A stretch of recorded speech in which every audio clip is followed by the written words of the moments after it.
오늘 잠들기 전 묵상한 구절은요. 누가복음 2장 1절부터 14절까지 말씀.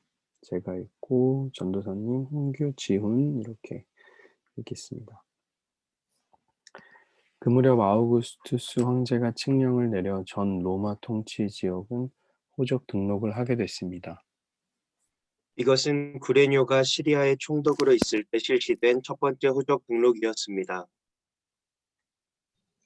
그래서 모든 사람은 호적을 등록하기 위해 각자 자기 고향으로 갔습니다.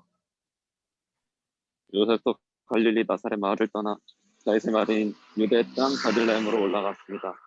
요셉은 다윗 가문의 직계 혈통이었기 때문입니다. 그는 약혼한 마리아와 함께 호적을 등록하러 그곳에 갔습니다. 그때 마리아는 임신 중이었습니다. 그들이 그곳에 머무르는 동안 해산할 때가 돼 마리아는 첫 아들을 낳고는 아기를 천으로 싸서 구유에 눕혔습니다. 여관에는 그들이 들어갈 빈방이 없었기 때문입니다. 한편 목자들은 바로 그 지역 들판에서 서며 밤에 양떼를 지키고 있었습니다. 주의 천사가 그들 앞에 나타났고 주의 영광이 그들을 환하게 둘러비쳐서 그들은 너무나 두려웠습니다.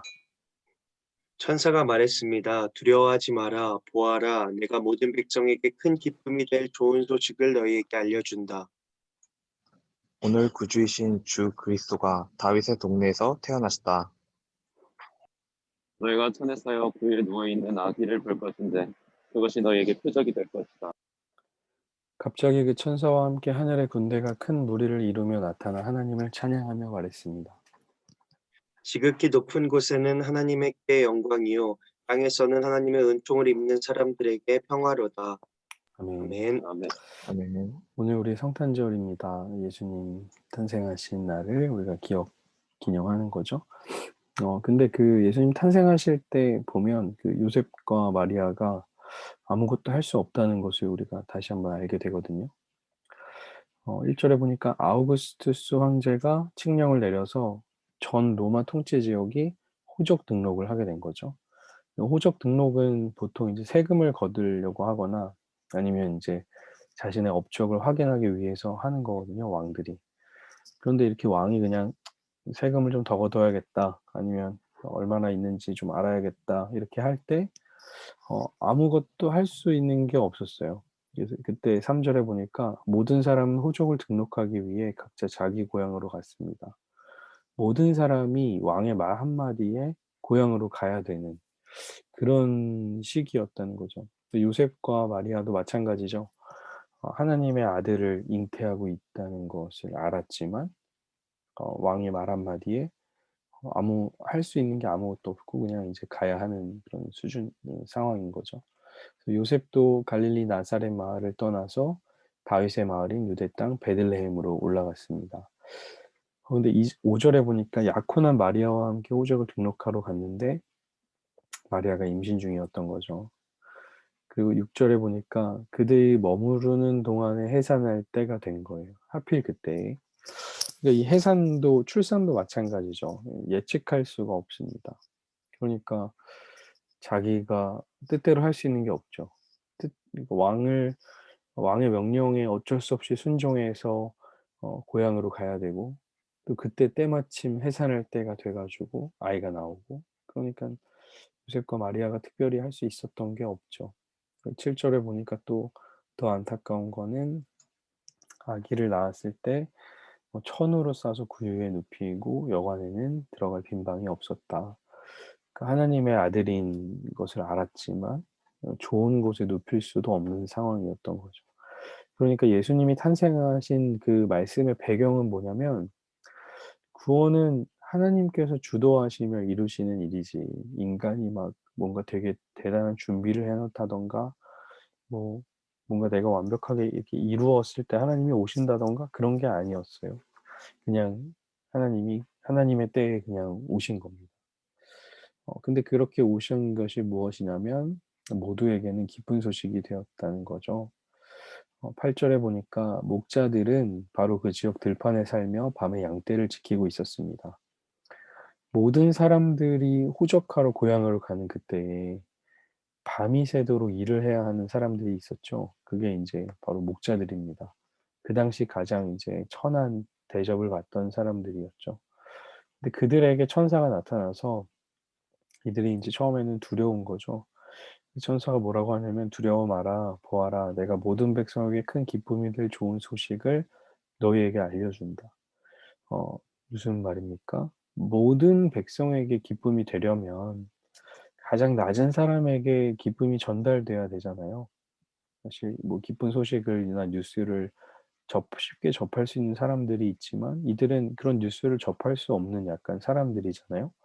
왜냐면 1절에서 7절까지 호적 등록하러 다 고향 가서 사람들이 이동하고 있는데 얘네들은 밤에 가서 이제 그 양을 돌보고 있으니까 호적 등록과 상관없는 사람들이었죠.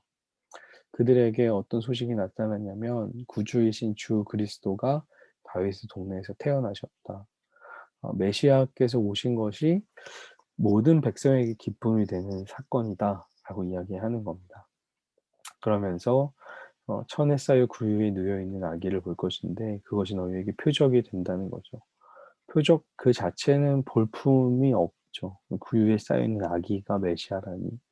그런데 그것이 이제 실체는 하나님이다라는 것을 알려주는 겁니다. 좀 약간 반전 중에 반전이죠. 뭔가 인간이 할 수 있는 게 아무것도 없던 때에 하나님이 오셨고, 그리고 정말 이게 어떻게 표적이라고 할 수 있어? 라고 하는 그것이 표적이 되고, 기쁜 소식을 듣지도 못할 사람에게 가장 먼저 기쁜 소식을 전하게 되는 그런 사건이 바로 성탄의 사건이죠. 그러면서 그 사건을 이제 모두에게 기쁨을 주시기 위해 이제 낮은 곳부터 오시는 거죠. 그래서 이 사건을 통해서 성경이 주고 싶은 메시지는 이제 13절과 14절에 있는데요. 그것은 뭐냐면 하나님께 영광이 된다라는 거죠. 13절에 보니까 천사와 함께 하늘의 군대가 큰 무리를 이루며 나타나 하나님을 찬양하며 말했습니다. 지극히 높은 곳에서는 하나님께 영광이요 땅에서는 하나님의 은총을 입는 사람들에게 평화로다. 하나님께 영광이 되는 사건이다. 이 성탄의 사건은. 왜냐하면 인간이 이룬 것이 아니었고 하나님께서 이룬 것이고 가장 천하게 대접받는 사람들에게까지도 기쁨 소식이 전해지는 그런 사건이기 때문에 이것은 온전히 하나님이 이루신 것이다. 하나님께 영광이 된다라는 이야기를 하는 겁니다. 성탄절은 구원을 이루신 하나님께 영광을 올려드리는 날로 생각하는 것이 우리 그리스도인들이 이제 말씀을 통해 깨닫는 메시지가 되는 것이죠. 오늘 말씀 구원을 이루신 분은 하나님이십니다. 오늘 말씀을 다시 보면 아무것도 할 수 없는 때 요셉과 마리아가 아무것도 할 수 없는 그때에 호적 등록하러 고향에 간 그때에 갑자기 해산할 때가 차고 좋은 곳 숙소도 아니었는데 거기서 태어나신 예수님. 이 모든 것은 주님께서 하신 일인데 그것이 모두에게 기쁜 소식이 되기 위해서 가장 그 소식을 접할 수 없는 사람에게 먼저 찾아오셨죠. 그렇기 때문에 이 구원의 사건은 온전히 하나님께만 영광이 되는 예수님의 탄생의 사건은 그런 사건이 되는 것입니다. 성탄은 나에게 어떤 의미인가? 우리에게 한번 질문을 던져봤으면 좋겠고 그 의미를 잘 알고 이 성탄을 맞이하는 우리가 되면 좋겠습니다. 모두에게 기쁨을 주시고 또 하나님께 영광을 돌리는 그런 성탄이 되기를 간절히 소망합니다. 네, 반갑습니다. 주의자매 명수 기도하겠습니다. 하나님 감사합니다. 성탄절을 맞이하여서 그것이 얼마나 우리에게 큰 기쁨이 되는 것인지 하나님께서 그 일을 얼마나 주도적으로 이루셨는지 다시 한번 깨닫게 하여 주심을 감사합니다. 우리에게 이렇게 귀한 날을 주셔서 우리가 온전히 하나님께만 영광을 올려드리고 이 사건으로 인해 우리가 함께 기뻐하고 감사하는 시간이 될 수 있도록 인도하여 주옵소서. 모두가 기뻐하고 감사하고 싶은 그런 날이지만 코로나로 인하여서 사실 감사하고 기뻐하기가 참 힘이 듭니다. 주께서 이 모든 아픔과 어려움을 아시오니 주께서 이 상황들을 우리가 이겨낼 수 있는 힘을 주시고 주님의 손길로 우리가 이 상황을 잘 극복해 나아갈 수 있도록 인도하여 주옵소서. 이 밤에도 평안함 주실 줄 믿습니다. 감사드리며 예수님의 이름으로 기도합니다. 아멘. 메리 크리스마스입니다. 메리 감사합니다. 크리스마스. 메리 크리스마스. 네.